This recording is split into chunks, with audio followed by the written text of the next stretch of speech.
Hello student, आप लोग कैसे हैं? उम्मीद करते हैं बहुत अच्छे होंगे। आज क्लास में हम स्टार्ट करते हैं केमिस्ट्री क्लास 10th। ठीक है, यूपी बोर्ड जो एग्ज़ाम है हमारा वो 2026 से 27 टारगेट है। ठीक है, क्लास हमारा क्या होगा? ये क्लास हमारा 10th है। कौन सी क्लास है? 10th है। ठीक है, तो जो कि चैप्टर हम पढ़ रहे हैं अम्ल क्षार और लवण, इसकी हमने 2 क्लास ऑलरेडी ले चुके हैं। इसके बाद तीसरी क्लास आज है। तो अम्ल क्षार लवण में हमने काफी सारे टॉपिक पढ़ चुके हैं। आज हम पढ़ेंगे प्लास्टर ऑफ पेरिस। ठीक है, plaster of Paris, plaster of Paris, of Paris. क्या पढ़ेंगे? प्लास्टर ऑफ पेरिस, यानी POP। ठीक है, तो प्लास्टर ऑफ पेरिस को हम पढ़ते हैं। जो इसका वो रासायनिक सूत्र होता है वो CaSO4 इंटू हाफ H2O होता है। क्या होता है? इंटू हाफ H2O होता है। ठीक है, तो पहले हम लिखते हैं बनाने की विधि। क्या लिखते हैं इसको? प्लास्टर ऑफ पेरिस को रासायनिक, पहले रासायनिक सूत्र लिखते हैं। रासायनिक सूत्र क्या होता है? CaSO4 into half H2O, half H2O। ठीक है, ये हमारा क्या हुआ? रासायनिक सूत्र। अब इसके बाद बनाने की विधि लिखते हैं। बनाने की विधि, तो बनाने की विधि में हम ये करते हैं कि जब जिप्सम की क्रिया 273 केल्विन ताप पर, यानी जब जिप्सम को 273 केल्विन ताप पर गरमाते हैं, जब जिप्सम 273 केल्विन ताप पर गरमाते हैं तो हमारा जो क्या कहते हैं मतलब प्लास्टर ऑफ पेरिस तथा जल का निर्माण होता है। प्लास्टर ऑफ पेरिस तथा जल का निर्माण होता है। ठीक है, लिखिए। जब जिप्सम जिप्सम को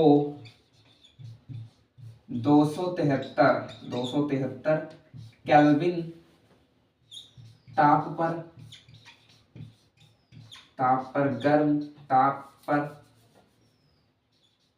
गर्म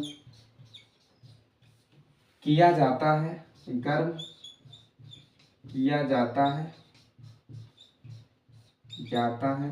तो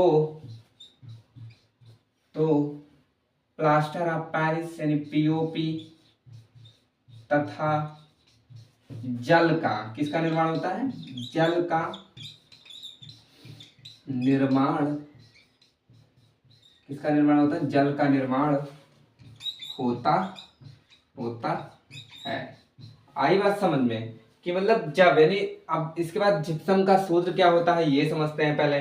तो जिप्सम का जो सूत्र होता है वो होता है CaSO4 इंटू 2H2O। ये हमारा क्या होता है? जिप्सम का सूत्र होता है। किसका सूत्र होता है? जिप्सम। ठीक है, जिप्सम, ये हमारा क्या होता है? जिप्सम का सूत्र होता है। ठीक है, जब जिप्सम को 273 यानी किस पर 273 केल्विन ताप पर गर्म करते हैं तो हमारा क्या बनता है? POP बनता है, यानी CaSO4 इंटू हाफ H2O बनता है, प्लस हाफ जल जो होता है, जो आधा जल होता है वो निकल जाता है, बाहर निकल जाता है। ठीक है, आधा जल बाहर निकल जाता है। ये हमारा क्या हुआ? जल। ये POP हुआ, प्लास्टर ऑफ पेरिस का निर्माण हुआ। किसका निर्माण हुआ? Plaster of Paris. तो पहले हम प्लास्टर ऑफ पेरिस का रासायनिक सूत्र समझते हैं। वो सूत्र क्या होता है? CaSO4 यानी कैल्शियम सल्फेट इंटू आधा H2O यानी आधा हाइड्राइड, मतलब कि जल। ठीक है, आधा जल। ठीक है, इसको आधा जल कह सकते हैं। तो कैल्शियम सल्फेट तथा H2O मतलब आधा जल। ठीक है, तो इसके बाद अब जिप्सम की क्रिया। जब हम जिप्सम को 273 केल्विन पर, जब जिप्सम को 273 केल्विन पर ताप पर गर्म किया जाता है तो पीओपी यानी प्लास्टर ऑफ पेरिस तथा जल का निर्माण होता है। किसका निर्माण होता है? जल का निर्माण होता है। तो COSO4 इंटू 2H2 जो होता है हमारा, वो क्या होता है? जिप्सम होता है। क्या होता है? जिप्सम। अब 273 केल्विन ताप पर इसको गर्म करेंगे तो हमारा पीओपी अलग हो जाएगा, यानी प्लास्टर ऑफ पेरिस अलग हो जाएगा, और प्लस जल अलग हो जाएगा। ठीक है, तो यहाँ तक अगर ये समझ में आया हो तो यहाँ तक नोट कर लीजिए। इसके बाद हम इसके उपयोग को देखते हैं। किसको देखते हैं? उपयोग को। ठीक है,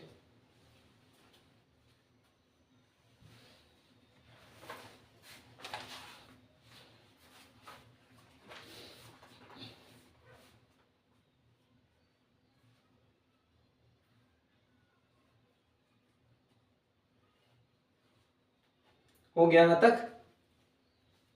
यहाँ तक नोट कर लीजिए अच्छे से। चलिए ठीक है, हो गया।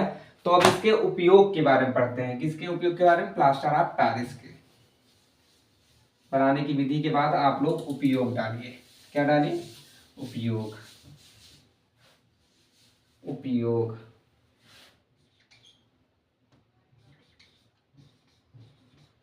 उपयोग तो पहला उपयोग हमारा ये होगा कि हड्डियों को जोड़ने के लिए, यानी जो हड्डियां जो होती है वो प्लास्टर ऑफ यानी पेरिस से बनी हुई जोड़ने के लिए। ठीक है, हड्डियों को पहला लिखिए ऐसे, हड्डियों को हड्डियों को हड्डियों को हड्डियों को यानी हड्डियों को जोड़ने के लिए। किसको जोड़ने के लिए? हड्डियों को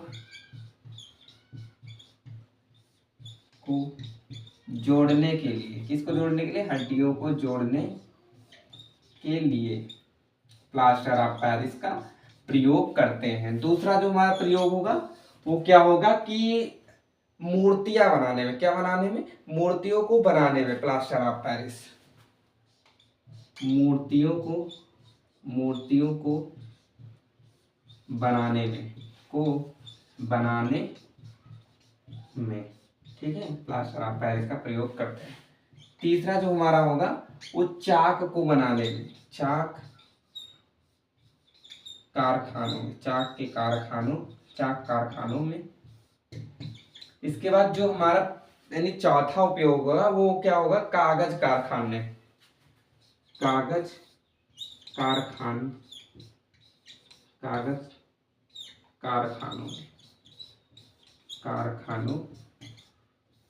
में। ठीक है, प्लास्टर ऑफ पेरिस का प्रयोग करते हैं। तो प्लास्टर ऑफ पेरिस का जो प्रयोग करते हैं हड्डियों को जोड़ने के लिए, मूर्तियों को बनाने के लिए, चाक कारखानों में, कागज के कारखानों में। ठीक है, यहाँ तक समझ में आया? तो आप लोग यहाँ तक नोट ले, इसके बाद आगे देखते हैं।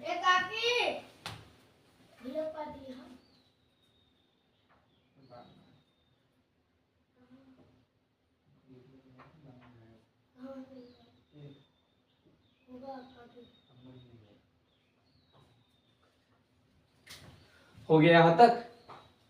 इसके बाद हम अगला देखते हैं।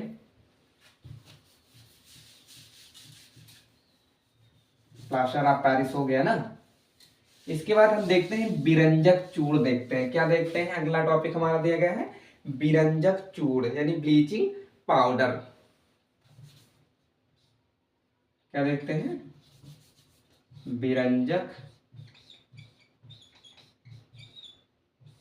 विरंजक चूड़ यानी ब्लीचिंग पाउडर।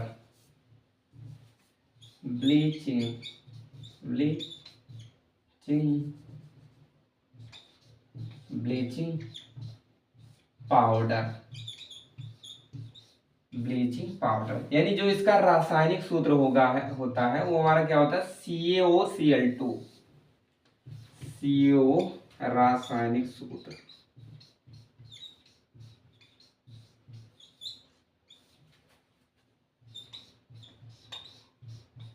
सूत्र क्या होता है? CaOCl2 होता है। क्या होता है? CaOCl2 होता है। क्या होता है? CaOCl2 होता है। तो इसके बाद हम बनाने की विधि की बात करें। बनाने की विधि। ठीक है, तो इसको बनाने के लिए हम पहले बुझा चूना का प्रयोग करेंगे। किस चूना का प्रयोग करेंगे? बुझा चूना, यानी कि CaOH का होल ट्वाइस। ठीक है, यानी बनाने की विधि में अगर हम देखें तो रासायनिक सूत्र इसका क्या होता है? CaOCl2 होता है। अब जब, ठीक है, इसके बाद जब बुझे चूने की क्रिया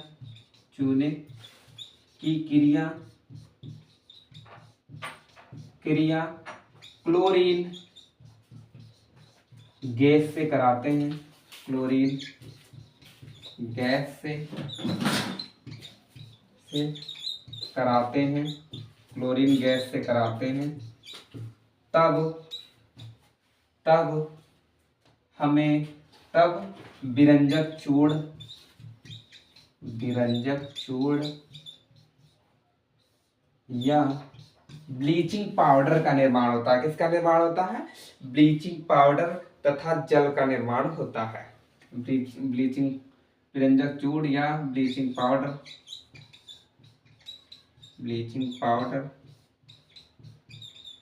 तथा जल का निर्माण होता है।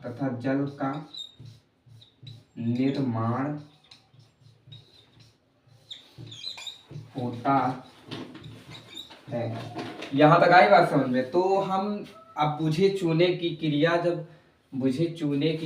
जब हम किससे कराते हैं? क्लोरीन गैस से कराते हैं। बुझे चूने की क्रिया जब हम क्लोरीन गैस से कराते हैं तब विरंजक चूड़ या ब्लीचिंग पाउडर तथा जल का निर्माण होता है। किसका निर्माण होता है? जल का। ठीक है, तो आइए बनाने की विधि में लिखते हैं। तो CaOH का होल ट्वाइस, ये हमारा क्या हुआ? बुझा चूना। तो अगर जब इसके क्लोरीन गैस से कराएंगे, किससे कराएंगे?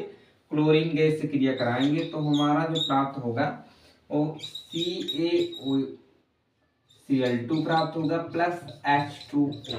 ठीक है, तो ये हमारा क्या हुआ?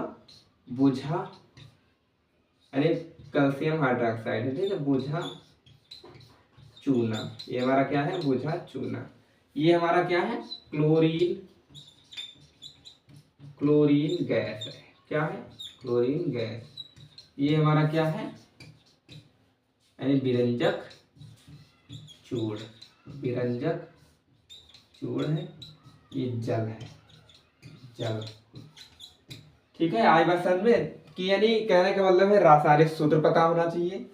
तो रासायनिक सूत्र हमारा CaOCl2 होता है। क्या होता है? CaOCl2 होता है। जब बुझे चूने की क्रिया क्लोरीन गैस से कराते हैं तब विरंजक चूड़ या ब्लीचिंग पाउडर तथा जल का निर्माण होता है। तो बुझे चूने का सूत्र जो होता है CaOH का होल ट्वाइस होता है प्लस Cl2 यानी क्लोरीन गैस होता है। जब इसकी क्रिया हम कराते हैं तो हमारा विरंजक चूड़ तथा जल का निर्माण होता है। यहाँ तक समझ में आया?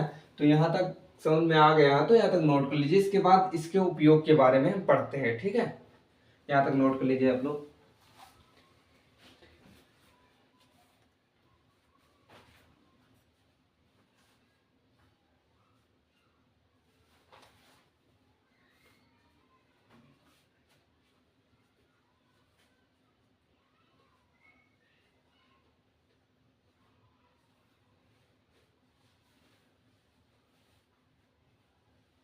हो गया यहाँ तक?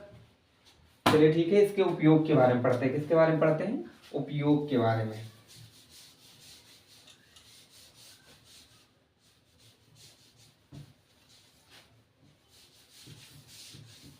इसके बाद उपयोग के बारे में पढ़ते हैं। किसके बारे में? उपयोग के बारे में। तो उपयोग जो हमारा पहला होगा, इसमें उपयोग जो होगा, उपयोग में पहला हम लिख सकते हैं कि मतलब पीने वाले जो पानी होता है, यानी पीने वाला जो पानी होता है उस इसको मतलब जीवाणु मुक्त बनाने के लिए पीने वाले पानी को, यानी पीने वाला जो पानी है उसे जीवाणु मुक्त बनाने के लिए, पीने वाले पानी को जीवाणु मुक्त बनाने के लिए, जीवाणु मुक्त बनाने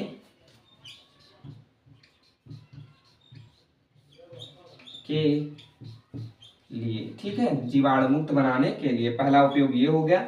दूसरा हम करते हैं वस्तु के कारखानों में। किसमें करते हैं? वस्तु के कारखानों में। वस्तु के कारखानों में, वस्तु के कारखानों में, ठीक है। और तीसरा हम कर सकते हैं कि जब जैसे कि वस्तु के कारखानों हो गया, इसके बाद हम क्लोरीन गैस के निर्माण में करते हैं। किसमें करते हैं? क्लोरीन गैस के निर्माण में। क्लोरीन गैस के निर्माण में आई बात सुन में यहाँ तक? निर्माण में। तो इसके 3 उपयोग है हमारे कि पीने वाले पानी को जीवाणु मुक्त बनाने के लिए, वस्तु के कारखानों में, क्लोरीन गैस के निर्माण में, ठीक है। तो यहां तक आप लोग नोट कर लीजिए। इसके बाद आगे की मतलब एक टॉपिक और देखते हैं, ठीक है। यहां तक नोट कर लीजिए आप लोग।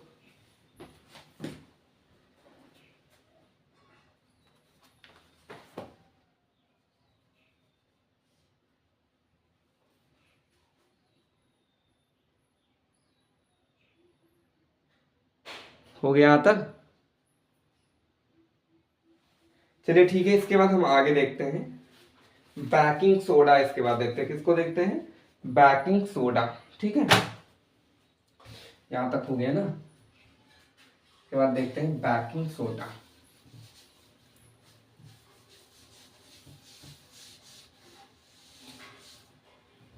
बेकिंग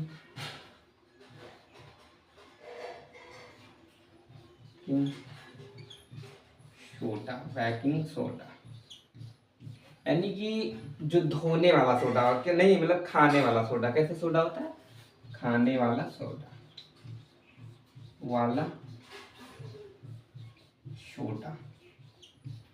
इसका जो रासायनिक सूत्र होता है, यानी खाने वाले सोडा का जो रासायनिक सूत्र होता है, रासायनिक सूत्र, इसका जो रासायनिक सूत्र होता है हमारा होता है वो NaHCO3 होता है। क्या होता है रासायनिक सूत्र इसका? NaOH होता है। NaH यानी sodium hydroxide carbonate. Sodium hydrocarbonate होता है। क्या होता है? सोडियम हाइड्रोकार्बोनेट, यानी कार्बोनेट होता है। ये सोडियम होता है, ये हाइड्रोजन होता है, ठीक है। तो बनाने की विधि हम देखें, हम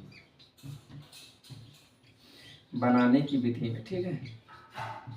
तो बनाने की विधि में हमें क्या क्या चाहिए? तो जब सोडियम कार्बोनेट की क्रिया जल तथा कार्बन डाइऑक्साइड की स्थिति में कराते हैं, कार्बन डाइऑक्साइड गैस की स्थिति में कराते हैं, तो हमें बेकिंग सोडा का निर्माण होता है। किसका निर्माण होता है? बेकिंग सोडा का। यानी कि जब सोडियम कार्बोनेट की क्रिया, यानी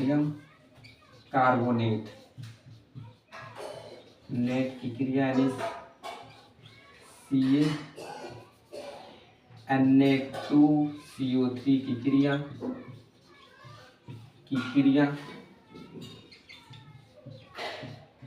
जल तथा कार्बन डाइऑक्साइड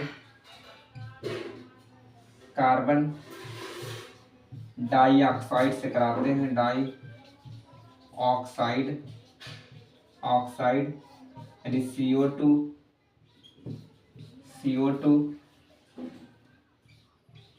से कराते हैं तो बेकिंग सोडा का निर्माण होता है। किसका निर्माण होता है? बेकिंग सोडा का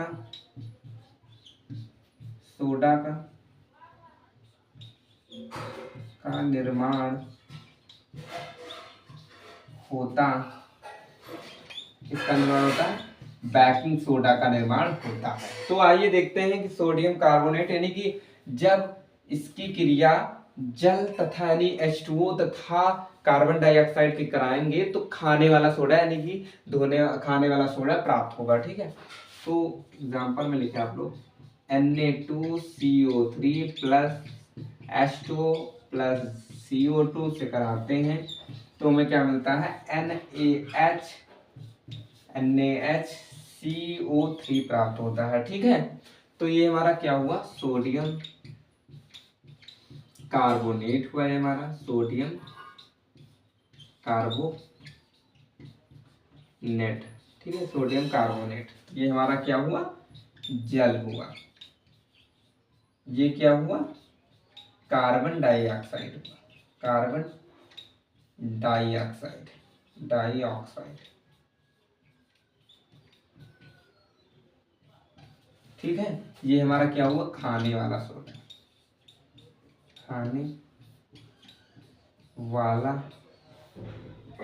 सोडा। आई बात समझ में कि जब सोडियम कार्बोनेट की क्रिया हम जल तथा कार्बन डाइऑक्साइड से कराते हैं तो वैक्यूम सोडा का निर्माण होता है। तो ऐसे सोडियम कार्बोनेट जल कार्बन डाइऑक्साइड से कराते हैं तो खाने वाला सोडा का निर्माण होता है। आई बात समझ में यहाँ तक, तो यहाँ तक आप लोग नोट कर लीजिए, इसके बाद इसके उपयोग को भी पढ़ लेते हैं आज। ठीक है,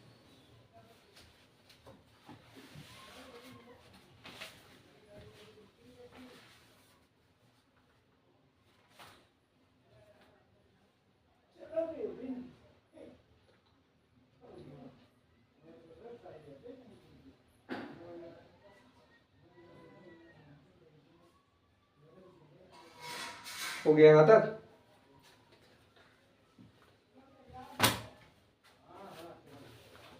हो गया यहाँ तक, चलिए ठीक है, इसके उपयोग को पढ़ते हैं। उपयोग, ठीक है, उपयोग, उपयोग, उपयोग को पहला इसमें उपयोग पढ़ेंगे कि क्षारीय दवाओं में, ठीक है, क्षारीय दवाओं में, ठीक है, मधुमक्खी, मधुमक्खी डंक, डंक, मधुमक्खी डंक मारने वाली जगह पे, वाली जगह पर। ठीक है, और तीसरा हम क्या लिख सकते हैं कि क्षारीय दवाओं में मधुमक्खी डंक मारने वाली जगह पे, और दूध को फटने से बचाने के लिए, दूध को फटने से बचाने के लिए, बचाने के लिए। आई बात समझ में? तो आज की क्लास को यहीं पे एंड करते हैं, बाकी कल की क्लास में हम मिलेंगे। इसके बाद लास्ट टॉपिक जो हमारा है वो क्या है, क्लोर क्षार प्रक्रिया, जो कि इस चैप्टर का अम्ल क्षार और लवण का आखिरी टॉपिक होगा और मोस्ट इम्पॉर्टेंट टॉपिक होगा। ठीक है, तो कल क्लास में जुड़ना ना भूलें। अगर आपने हमारे चैनल को सब्सक्राइब नहीं किया तो सब्सक्राइब कर लें, ताकि आपके पास सारे वीडियोस टाइम टू टाइम पहुंचते रहें और अपने बोर्ड एग्जाम की ओर आप लोग अच्छे से अग्रसर होते रहें। मिलते हैं नेक्स्ट वीडियो में, धन्यवाद।